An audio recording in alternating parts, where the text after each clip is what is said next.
How to do CPR, a step-by-step guide for seniors and families. Sudden cardiac arrest can happen to anyone at any time, often without a single warning. It's a terrifying moment, and what you do in those first few minutes can literally be the difference between life and death. Every year in the United States, around 350,000 cardiac arrests happen outside of a hospital. And without immediate help, roughly 90% of them are fatal. But here's the thing, you have the power to change that outcome. When a bystander steps in to perform CPR, they can double or even triple a person's chances of survival. This guide is made for everyone, especially seniors and their families. We're going to teach you the simple, life-saving steps of hands-only CPR. Believe me, you can do this. Now, before we jump in, just a quick reminder, this video is for learning the basics, but it's no substitute for a certified hands-on training course. We really hope you'll look into getting that full certification. The why, understanding what CPR does. So, what's actually going on in the body, and why is CPR so important? During cardiac arrest, the heart stops beating correctly. It might just be quivering, or it might have stopped completely. Its electrical system has gone haywire. The person is unconscious and isn't breathing normally. Think of CPR as a manual override. When you push down on the chest, you're literally squeezing the heart and forcing blood to keep moving through the body. And when you let up, the heart refills.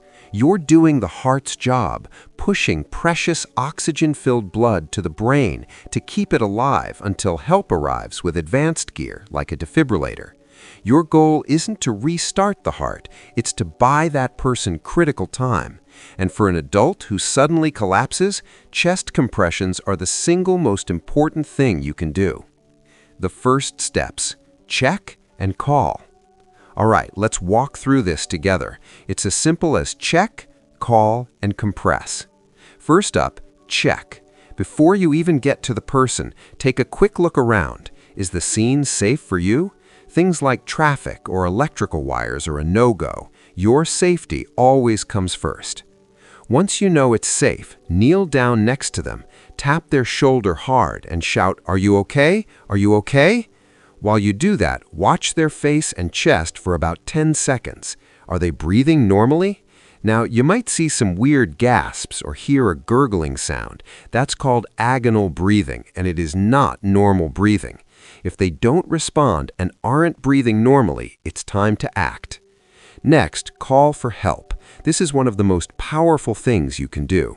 If someone is with you, don't just yell for help. Point right at them and be specific. You call 911 and find an AED. An AED is an automated external defibrillator, and we'll get to that in a minute. If you're by yourself, call 911 on your cell, hit that speakerphone button, and set it down right next to you. The dispatcher is trained to coach you through this. Don't hang up. Compressions, the core of CPR. Okay, now it's time for compressions. This is where you become a lifesaver. First, get the person onto their back on a firm, flat surface. The floor is perfect. A soft bed or sofa won't work because it'll just absorb all your effort. Kneel down right beside their chest. Put the heel of one hand right in the center of their chest, on the lower half of the breastbone. Now place your other hand on top and lace your fingers together. Your body position is everything here, especially if you're worried about having enough strength. Your power comes from your body weight, not just your arms. Get your shoulders directly over your hands and lock your elbows straight. Now, get ready to push hard and fast. You need to push down at least 2 inches deep. It's going to feel like a lot, and you might even hear a pop or a crack from the ribs. That's unsettling, I know, but it's okay. A broken rib can heal. A brain starved of oxygen can't. Trust me, any CPR is a million times better than no CPR. The rhythm is just as crucial as the depth. You're aiming for a rate of 100 to 120 compressions a minute. An easy way to keep that beat? Think of the song "Stayin' Alive" by the Bee Gees. push to that rhythm. Just as important, after every single push, you have to let the chest come all the way back up to its normal position. This is what allows the heart to refill with blood before you push it out again. So don't lean on the chest between pushes. Push hard, push fast, and let the chest fully recoil. Keep this up with as few interruptions as possible until help takes over. Audience-specific concerns, seniors and families. Let's be real, CPR is tiring. If you're a senior, remember to use your body weight, not just your arm muscles, to do the work. It's way more effective and will help you last longer. But exhaustion is a real thing. If someone else is there, you need to switch off every 2 minutes. To make the swap super fast, under 10 seconds, the next person should get into position while the first person is finishing their cycle. That way, there's almost no interruption. And for families, what about kids?